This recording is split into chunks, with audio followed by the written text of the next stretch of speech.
തൊടുപുഴയിലെ Biju Joseph കൊലപാതകത്തിൽ ഒന്നാം പ്രതി ജോമോന്റെ വീട്ടിൽ തെളിവെടുപ്പ്.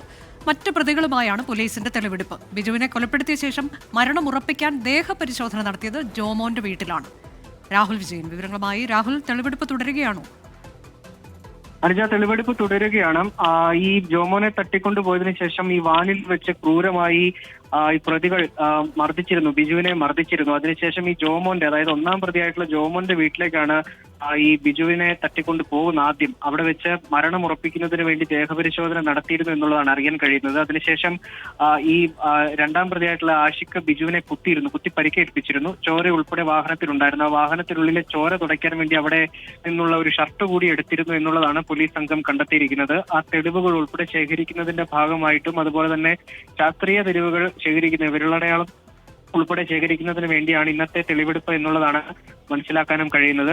അതിനുശേഷം ഈ ജോമോന്റെ വീട്ടിലെ തെളിവെടുപ്പിന് ശേഷം കലയന്താനിയിലെ ഗോഡൌണിലും വീണ്ടും തെളിവെടുപ്പുണ്ടാകും. മറ്റൊന്നും കൊണ്ടല്ല, ഈ കേസിലെ രണ്ടാം പ്രതിയായിട്ടുള്ള ആഷിഖിനെ ഇന്നലെയാണ് കസ്റ്റഡിയിൽ വാങ്ങുന്നത്. കാപ്പ കേസിൽ വിയൂർ ജയിലിൽ തടവിലായിരുന്നു ഈ ആഷിഖ് ജോൺസൺ എന്ന് പറയുന്ന പ്രതി. പ്രൊഡക്ഷൻ വാറന്റ് ഹാജരാക്കി ഇന്നലെയാണ് തൊടുപുഴ പോലീസ് ജോൺസനെ മുട്ടം കോടതിയിൽ ഹാജരാക്കി പോലീസ് കസ്റ്റഡിയിൽ വാങ്ങുന്നത്.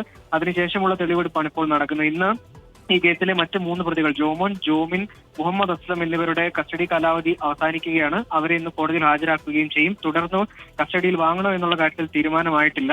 രണ്ടാം പ്രതിയായിട്ടുള്ള ആഷിഖുമായി കൂടുതൽ തെളിവെടുപ്പ് ഉണ്ടാകും എന്നുള്ളതാണ് പോലീസ് വ്യക്തമാക്കുകയും ചെയ്യുന്നത്. ശരി, രാഹുൽ വിജയനാണ് വിശദാംശങ്ങൾ നൽകിയത്.